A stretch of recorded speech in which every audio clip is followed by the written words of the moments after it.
Agustus berjalan, ya. Tapi langsung kita uji coba sebelum kita berangkat di bulan September Oktober ke Jerman nanti, ya. Lalu tambahan, tentu ini mesti diingat, AFF U23 Championship yaitu di Thailand tanggal 17-22 Agustus tanpa target.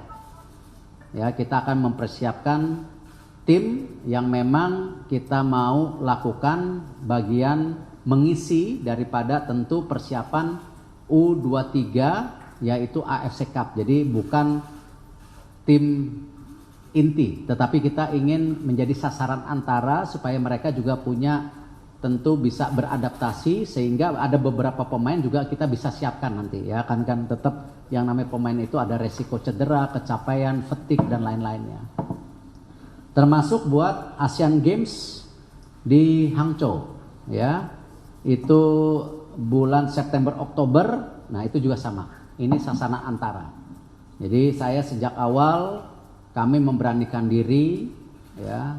Tidak mungkin memaksakan pemain kita bermain di seluruh kompetisi dan mengharapkan maksimal. Mereka juga manusia.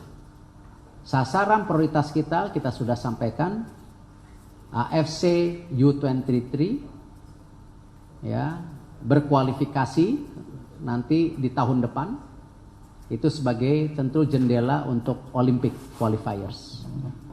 Lalu juga mempersiapkan tim nasional untuk World Cup qualifiers Oktober dan November. Kalau Oktober menang, November. Tetapi ini juga tim inti yang kita akan kirim untuk AFC yang ada di Doha. Dan tentu targetnya Coach Sintayong sudah bilang lolos dari grup, tidak mudah ya. Di grup itu ada Jepang, ada Thailand, ya, dan Irak. Ya. Jepang, Vietnam, Irak. Ya. Dan tentu bulan Maret ada qualifiers lagi kalau Oktober November menang. Nah, ini juga jadi sasaran prioritasnya itu. Memang bukan juara, tapi itu yang kita harus lakukan memang dalam persiapan-persiapan. Mungkin itu yang saya bisa sampaikan. Silakan dari teman-teman media. Ada Pak Zeni juga kalau mau tanya. Silakan teman-teman. Iya. Selamat sore, Pak Erik. Saya Majid dari Tribun News. Pak Erik, izin tanya, ini kan untuk persiapan U17 sendiri kan sekarang masih seleksi dan akan berakhir mungkin seleksi berjalan sampai 30 nanti. Untuk ke Jerman nanti September, apakah itu sudah ada dirtek barunya? Dan kalau bisa sekarang siapa dirtek barunya? Kemudian yang kedua mengenai persiapan venue sendiri dari FIFA, apakah sudah ada perkembangan, sudah ke sini dan venue mana aja yang akan dipakai?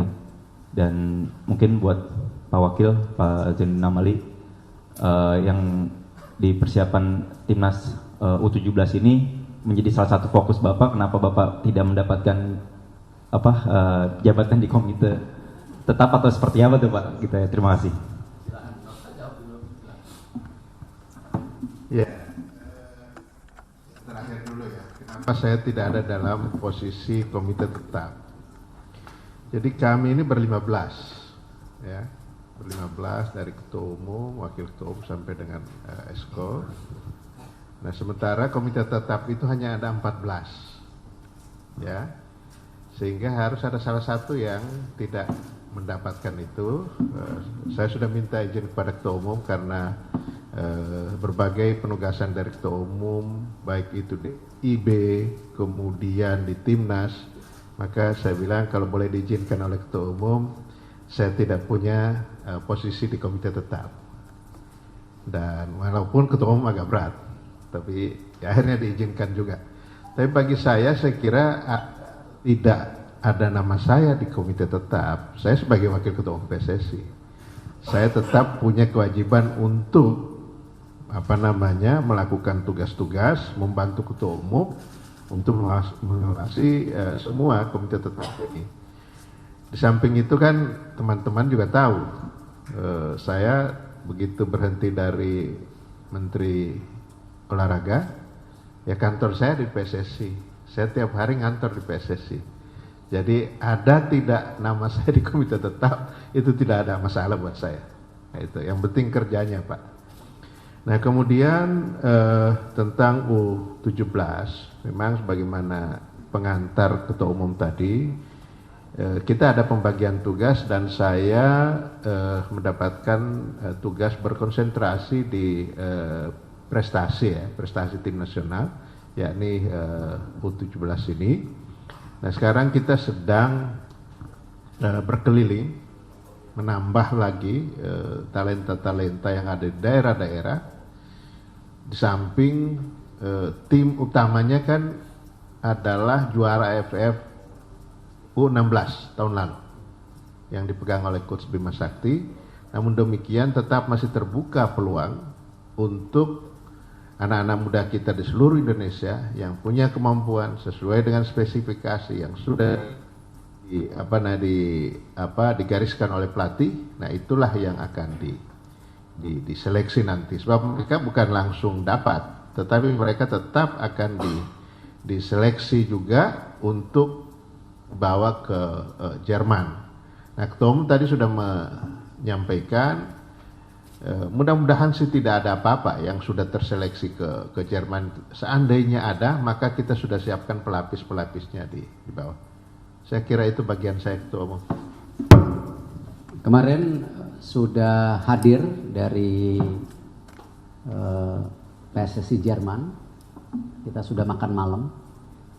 Mereka mendukung penuh persiapan September Oktober pelatihan di Jerman, dan sudah ada biasa biayanya kira-kira seperti itu ya. Jadi kita sudah sanggupi biayanya, tetapi kita juga meminta kalau bisa ada turnamen lah. Pak Waketum meminta Jerman ada turnamen antara kita dan tim-tim yang bisa available untuk main di mini turnamen, ya salah satunya tim Jerman sendiri. Makanya sebelum berangkat pun kita tadi Waketum sudah memutuskan kalau bisa main juga dengan Korea gitu. Ini kan buat persiapan.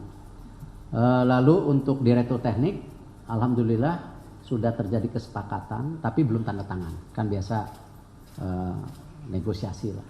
Jadi kalau memang bisa 1-2 hari ini atau awal minggu depan, itu nanti kembali tugas utamanya mendampingi tim nasional selama 4 bulan. Kesepakatannya baru 4 bulan. Karena kita sama-sama ingin mencoba dulu ya, karena kan kalau direktur teknik itu kerjaan kedepannya tidak hanya sinkronisasi program, tetapi yang terpenting apa? Kembali menciptakan kultur bola Indonesia seperti apa. Karena kalau kita lihat top 20 ya, negara yang di sepak bola itu punya pola permainan sendiri. Nah ini yang kita harus bisa menemui, tapi tidak mudah. Karena ini kan baru perlu waktu yang lama gitu. Lalu tadi pertanyaan mengenai FIFA ya. Rencana kalau tidak ada perubahan, mereka akan datang sekitar tanggal 28 Juli. Ya, tapi kita tunggu karena ini baru informasi awal. Mereka akan fokus kepada pitch, lapangan, lalu akomodasi,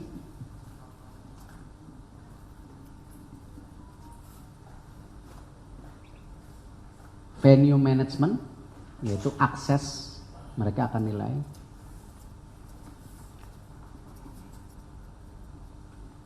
tim service, jadi bagaimana logistik pindah tempat di babak-babak ini ya. Mudah-mudahan kalau tidak ada perubahan 28 Juli. Ya, itu yang saya bisa sampaikan untuk yang tadi pertanyaan buat FIFA. Silakan yang lain. Silakan. Ya.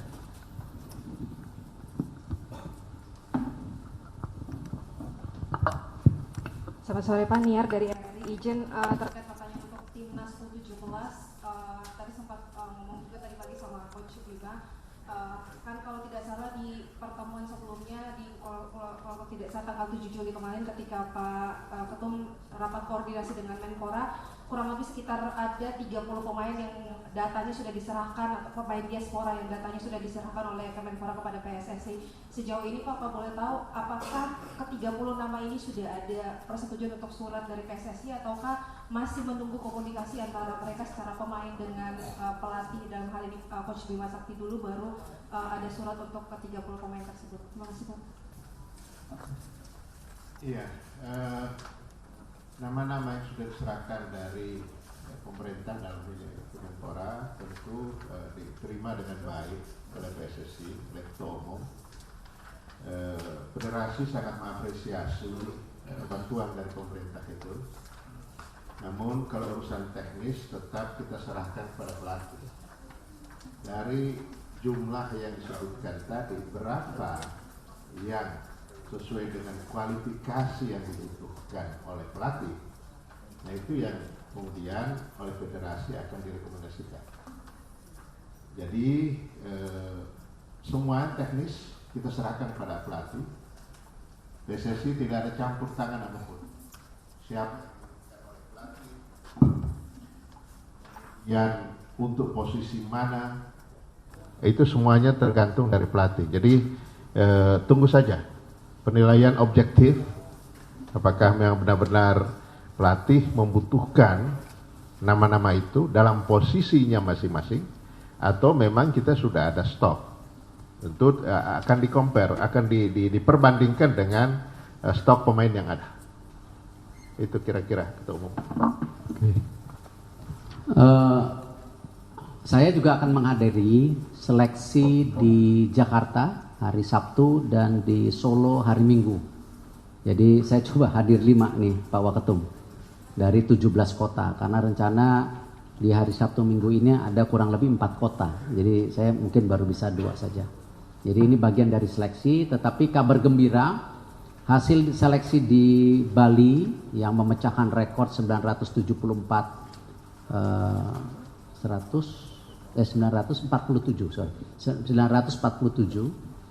itu kita mendapatkan 11 pemain potensi. Di Bandung dari 187 itu ada 4.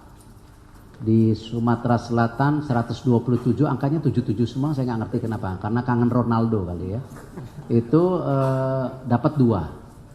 Nah jadi ini yang kita terus giring, ini akan menjadi database besar. Jadi seluruhnya itu masuk database, tapi yang sudah punya potensi ini juga akan masuk ke database prioritas. Itu saya bisa tambahkan. Ya. Baik, ada? Ya, di sini. Terima kasih Mas. Saya Abdul Susila dari CNN Indonesia.com Pak. Pertama soal uji coba lawan Turkmenistan. Kebetulan Pak kan Turkmenistan juga lawan kita di kualifikasi Piala Asia U23. Apakah nanti yang lawan kita di Surabaya itu yang U23 atau tim lain yang senior Pak? Itu yang pertama. Yang kedua, untuk Piala Dunia U17 kan sebelumnya U20 sudah ada panitianya, termasuk waktu itu ada Pak Amali sempat masuk panitia lokal. Apakah sudah terbentuk Pak atau gimana? Ada Gibran juga waktu itu. Terima kasih Pak. Lawan Turkmenistan yang saya mengerti itu tim senior di tanggal 8 di Surabaya. Tetapi apakah ada irisan dengan tim U23-nya mereka, saya tidak tahu. Yang pasti sudah ada kesepakatan dengan Coach Sintayong bahwa tanggal 8 kita akan main dengan Turkmenistan tim senior. Lalu menurut kalender melawan Chinese Taipei itu tanggal 9. Lalu melawan Turkmenistan tanggal 12. Jadi masih ada jeda. Ya. Tapi tentu kita lihat mengenai detail pemainnya, nanti kita lihat gitu. Ya. Tadi satu lagi apa ya? Oh, panitia saya rasa tidak ada perbedaan banyak ya. Justru misalnya tim volunteers yang sudah terbentuk di U20 ya tentu menjadi bagian penting. Karena seperti pada saat Asian Games juga ketika ada volunteers ini juga membantu juga bagaimana regenerasi para kita yang cinta olahraga untuk manajemen daripada olahraga itu sendiri gitu. Panitia tidak banyak berubah, ya, cuman kita bagi tugas waktu itu. Pak Zainuddin akan fokus kepada timnas, Ibu Ratu Tisya kepada lebih teknik, lalu saya memimpin dan seluruh exco menjadi bagian juga untuk mengawasi. Sampai nanti ada kerjasama tambahan dengan pihak pemerintah berikutnya. Jadi itu yang saya bisa sampaikan. Ya. Oh, ada sholat dulu ya. Sebentar. Hah? 10 menit. Oh, belum kan? Belum. Silakan. Dua terakhir. Ada? Nggak ada? Ya. Boleh nggak apa-apa kalau nggak ada. Pak Erik boleh tanya soal Liga, Pak? Liga. Yang pertama soal wasit sendiri, Pak. Update-nya seperti apa yang kasus dugaan kemarin? Terus kemudian soal supporter yang ricu juga seperti apa, kan Pak Erik juga sebelumnya sanksi pengurangan poin baru akan diterapkan di musim depan kalau tidak salah ya, Pak. Terus satu lagi soal, udah mungkin itu aja Pak dulu, Pak. Satu lagi lupa ya. Gini, kembali kalau Liga sebenarnya kan bebannya tidak 100% di PSSI. Struktur dari Liga itu jelas. PSSI cuma punya saham 1%. 99% liberalisasi kepemilikan daripada Liga itu sudah dimiliki klub. Dan kami tadi hanya mengawasi. Di situ kami menempatkan satu komisaris utama, yaitu wakil ketua umum. Tetapi manajemen Liga itu sangat independen. Tetapi yang tentu kita senangi, ini pertama kali PSSI dan Liga punya komitmen sama-sama membangun kalender yang baik untuk semua, termasuk mendukung tim nasional. Karena kita punya cita-cita yang sama, Liga terbaik di Asia Tenggara, kita juga mau tim nasional yang terbaik di Asia Tenggara. Lalu tentu beberapa policy kebijaksanaan memang itu ada di PSSI. Nah karena itu tadi saya sampaikan juga, kenapa saya memimpin komite wasit bukan berarti karena kurang kerjaan, tapi saya ingin pastikan bahwa ada perbaikan di wasit secara menyeluruh yang kita sudah awali waktu itu dengan pemberian BPJS.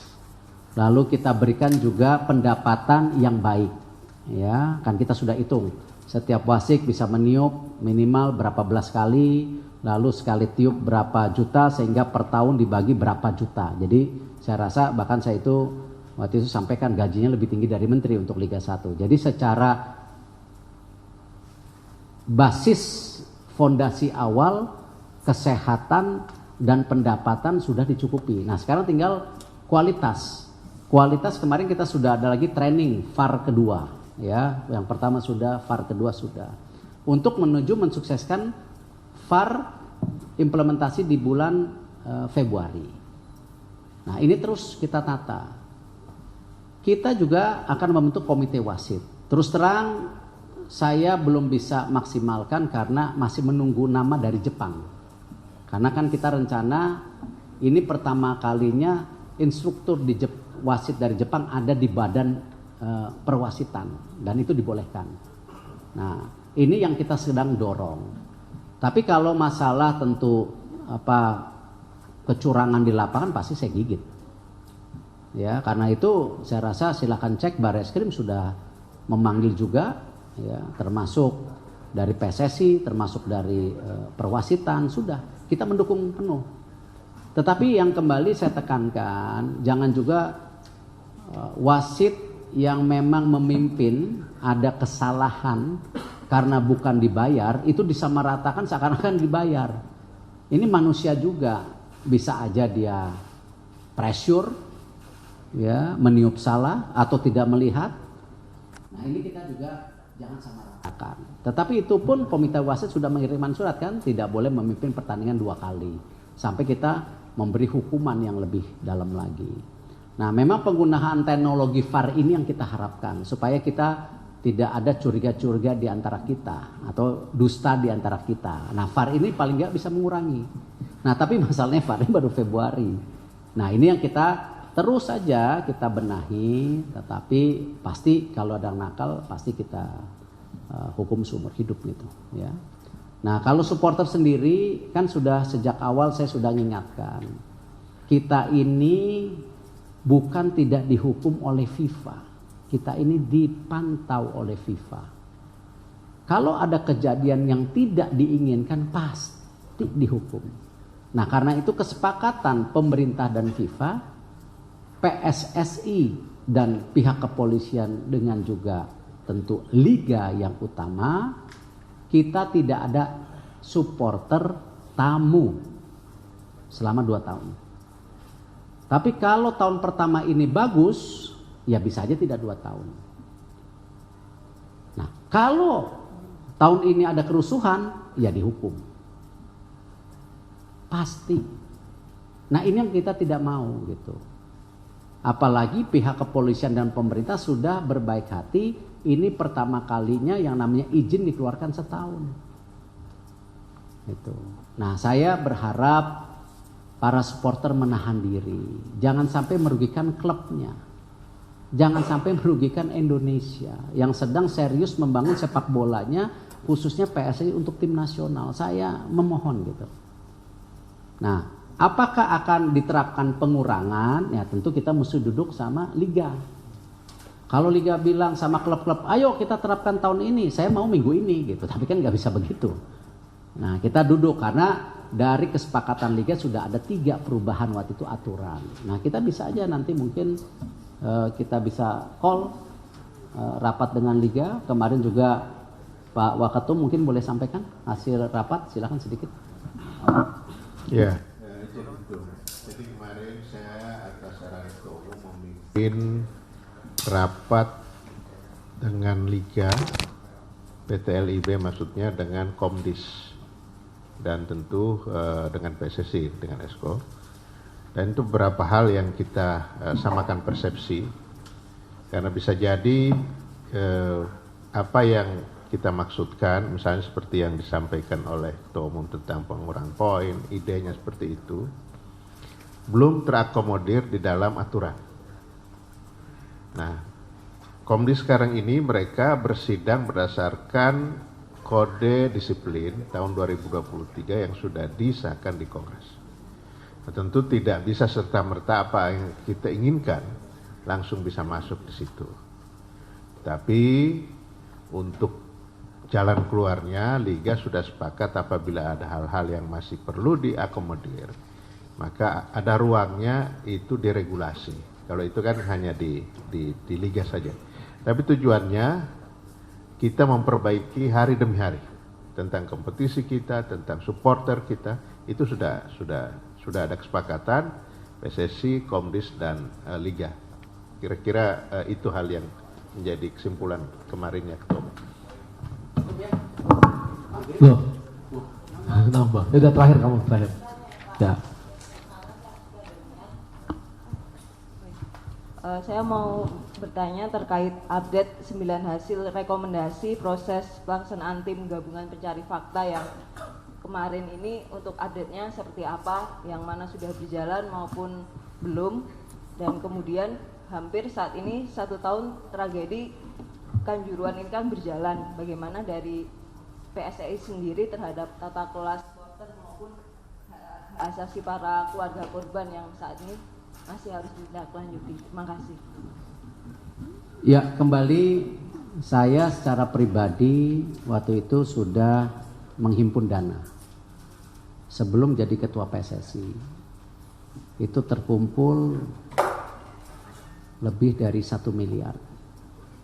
Tetapi apakah itu menyelesaikan? Ya tidak. Itu hanya bagian dari tentu pribadi saya bertanggung jawab. Walaupun bukan sebagai ketua PSSI. Kalau pemerintah sendiri kan sudah mengusulkan perbaikan untuk lapangan daripada peristiwa yang terjadi secara total dan masif, dibangun baru. Tapi itu pun kalau ada keberatan, ya Bapak Presiden bilang ya udah, bangun yang di dalam, yang di tempat lain maksudnya. Nah itu memberikan opsi yang ditawarkan oleh pemerintah. Kalau masalah kasus hukum saya rasa saya sangat menghormati daripada proses hukum, ya saya nggak bisa intervensi, ya, karena saya bukan tentu bagian dari yang bisa mempenetrasi daripada kebijakan. Ya. Kami dari PSSI sekarang kontribusinya apa? Tadi, terus mengingatkan tidak boleh ada peristiwa Kanjuruhan lagi. Salah satunya apa? Akses penonton. Karena itu kita berulang-ulang akses penonton, berulang-ulang akses penonton.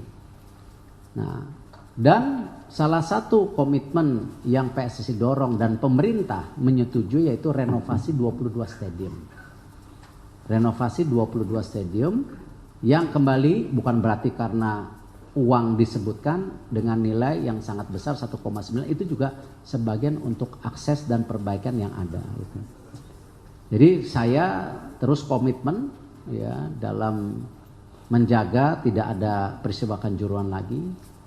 Kami juga dari PSSI terus berkomitmen bila ada tentu keluarga korban yang ingin masih dibantu, toh waktu itu kita juga siap punya komitmen membantu. Tetapi inilah yang saya juga sedih ketika ada kebijakan tidak ada supporter yang datang, supporter tamu. Kemarin kejadian lagi, bahkan terjadi pukul-pukulan. Nah ini yang saya rasa ya kembali nggak bisa PSSI sendiri, klub, pemerintah daerah, supporter harus sama-sama mau bertransformasi. Dan ini yang saya rasa tentu saya sangat terbuka kalau memang ada keluarga dari pihak yang peristiwa Kanjuruhan mau bertemu saya secara langsung, saya tetap terbuka. Dengan konteks-konteks yang kita bisa bantu. Seperti contoh kemarin PSSI membuat yayasan membantu juga Kurnia Mega. Baik perawatan maupun tadi menjadi pengusaha menjual ayam goreng misalnya. Nah inilah konteks-konteks kenapa PSSI juga peduli ya, membuat sebuah yayasan yang bisa membantu tentu kesulitan. Tapi gini, apapun yang saya katakan tetap tidak bisa mengganti daripada tentu para supporter yang terlebih dahulu meninggalkan kita. Terima kasih. Baik teman-teman, terima kasih atas kehadirannya dan terima kasih atas